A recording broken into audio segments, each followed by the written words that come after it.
Okay, all looks good. So the very first step in the painting process for me and most painters is to create a toned ground to you get these. So I make my own panels out of MDF, 1/4 inch, but I have to prime them to seal them, and then I tone them or put a base color on there to get rid of the white essentially, and then this background color influences all the colors on top. So here I've got a looks like a burnt sienna one, and then maybe a yellow ochre one, based on what you're going to put on it.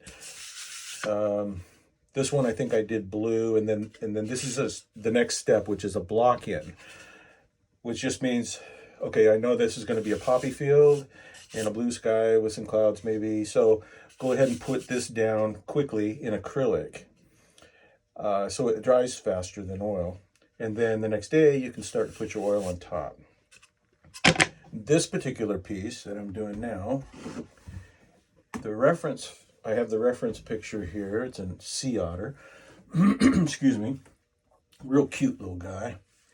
And so I had already toned a panel to blue, so I went ahead and went with that because you see all of the seawater there.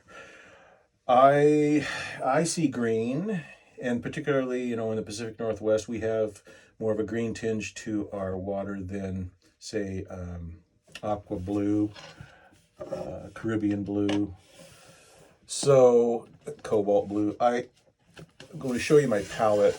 I have on here phthalo blue and phthalo turquoise to pulse, and then a little bit, and then titanium white. I think, and sap green. I wanted to introduce a little green, and I wasn't quite getting far enough there with the phthalo turquoise. So that's my palette, simple, limited, try to keep it that way. And I'm going through my initial pass to create the seawater. It's out of focus on purpose because the photographer wanted the subject, who is the otter, to be the focal point. So the foreground, the immediate foreground, and the otter are in focus. The background is out of focus. And it's been a challenge for me to learn to paint out of focus, but it's coming along. Basically, smudging with my finger get you to where you want to be. So I use a variety of brushes. My favorite brush is Rosemary & Co. from England, but they're expensive. Got to take good care of them to keep them nice. This is probably my go-to brush for most of my water and skies. And it's a filbert, a long filbert. So it has a lot of play in it. And I started off at the top. If you could see here, the top is lighter in color, which is generally the case, unless you're doing a way far scene with the ocean in it, then it gets dark towards the horizon. And then darkens up here where it also becomes crisp and in focus. I'll make sure that I'm still taping here. Looks like I am. Okay, so it's a horizontal stroke, loose horizontal stroke. Try to paint, if you can, with your left side of your brain, meaning not so thought out, not so analytical. As I move toward the front, I'm moving more into my pure phthalo turquoise, so I can,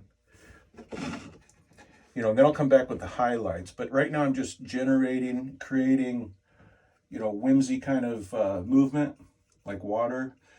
And I'm trying not to leave too much open on the edges. It doesn't work for your brain when you're looking at the finished composition if there's too much open space on either side. So I just rapidly move through this, turning the brush, going back and forth. Now I'm going to go a little bit lighter here just to fill in some of these here. Again, don't think through it too much. Just keep moving. It's kind of a fast thing. And then I dip into a little bit of the medium just to keep the paint flowing well. And I use Ligwin Original. Now I know that the otter is going to take out the majority of this.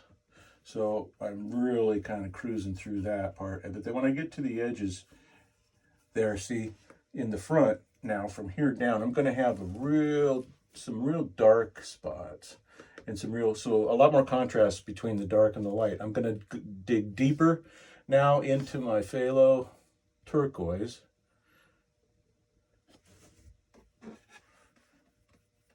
I'm actually going to come back through with this. There'll be about 3 passes on the water probably, just to get it to look the way I want it to.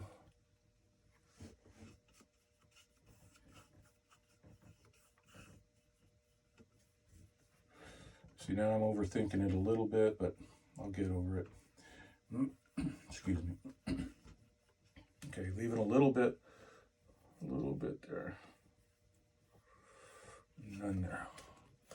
So down in the foreground, the very edges, I like that to be real dark. It's not here, I mean, but it's just my preference as to where it doesn't, so that your eye doesn't go there so much. All right, so I'm okay with that first pass there. Looks pretty organic, or yeah, not man-made, which is kind of the initial goal.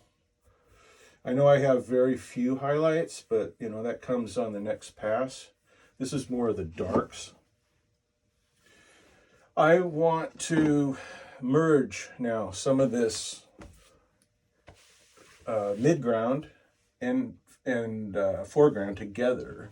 So I'm going to go with like a mid-range color in between the two. And darken some of this up just a hair, because it needs to flow better from one tone to the other. There. And we're going to throw a little darks up in here.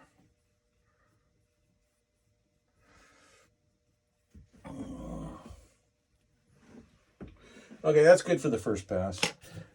I'm going to revisit this piece with you tomorrow, or whenever I get back in the studio, hopefully tomorrow, when this has had a chance to dry down.